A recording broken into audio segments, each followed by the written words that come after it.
Mind you, buddy, you seem like a good kid to me. But you picked one hell of a bad time to come here. But with that maniac still out there. You see anything strange, you let me know. But be aware. I'll be keeping an eye on you too. Anyway, I hope you have a good stay here. I thought it was a good psychological and sort of very cerebral horror concept that really blended, what was going on in your mind, what's a fantasy, what's reality, and sort of reflected a descent into madness. I thought was interesting to watch. I thought the demonic voice dynamic was really has a great sense of like dark comedy that the piece used really well, and I thought that it was a good blend of sort of very dark themes with a sense of humor that gave the piece a good component of personality that was easy to sort of get into. I thought the actors in writ large were really great. The lead, as well as the young lady and the motel owner, I believe, they all had a distinct sense of personality and were able to sort of establish their character arcs in a very short amount of time, and were really able to sort of create a sense of chemistry and dynamic between all the leads that really ended up feeling realistic and created the level of drama that made the horror portions feel much heavier and play out with a level of depth that was enchanting and sort of, excuse me, and sort of easy to get into because of how well the cinematography you matched up with their performances, acting wise. So I thought it was a strong piece stylistically, and I thought it had a great way of sort of navigating very classic horror tropes while trying to sort of have its own twist on the entire dynamic. That opening shot of the lead, but in the burning, like the burning body parts, intercut with the true crime photos, I thought was so successful. It does an excellent job of setting up the premise and laying out the story beats before we even get to experience them, and creating this real sense of urgency and dread. And having the newscaster's voice comes in, and then intercutting that, or like mixing in that with the sinister narration and the sinister, like, second disembodied voice that haunts the lead, I thought was such an excellent introduction into who this character is and what he's grappling with.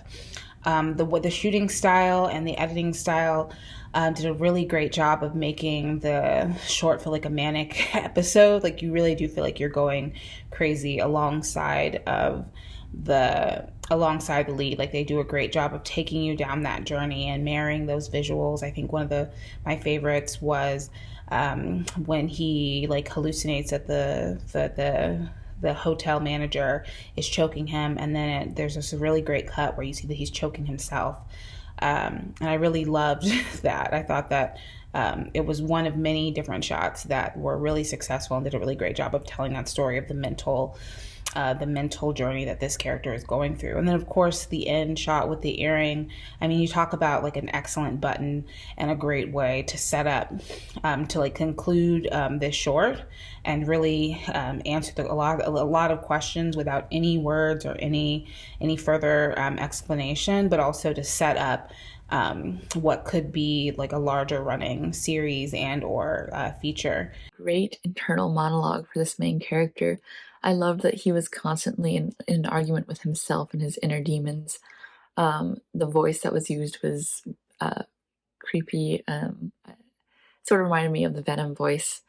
I loved that the protagonist was not in control of himself, and he was constantly in a battle to save this woman from himself.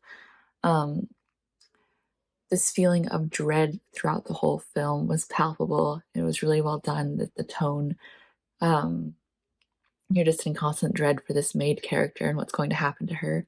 The foreshadowing is brilliant, especially in that dream that he has. I liked that we had this beginning montage. I thought that the beginning montage was horrific and eerie, and it really showed us what this man is capable of to better have that feeling of dread, because we know what he can do and what he can do to this maid character. So that dread is just following us throughout the film. I liked the ambiguous ending a lot. I love the ambiguous ending, and having that earring at the end. We don't want to believe that he's eaten her, but the clues are there, and so you leave kind of horrified. So any film that can leave us with strong emotions like that is very well done. Quite anxious movie, I would say. Throughout the film, we can feel the character anxiety. He knows he's done something horrible, and we see it in the beginning, and then he's been chased by the police, and we have this voiceover following Lawrence everywhere. I think that the voiceover was the main the most interesting part about this film. Every time something is happening, is this voice in his mind is just telling him what's going to happen. Hey, maybe it's the police at the door, maybe it's that, maybe it's that.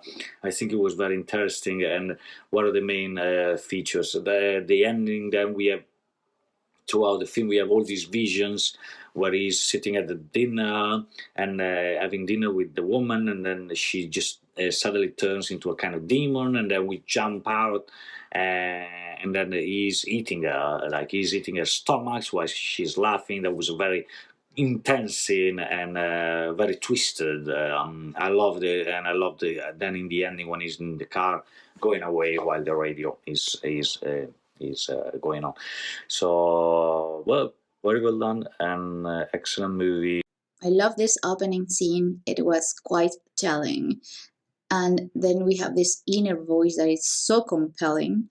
The story is exceptionally gory with creative special effects, and the protagonist does an outstanding performance with his portrayal of an inner struggle and conflict towards.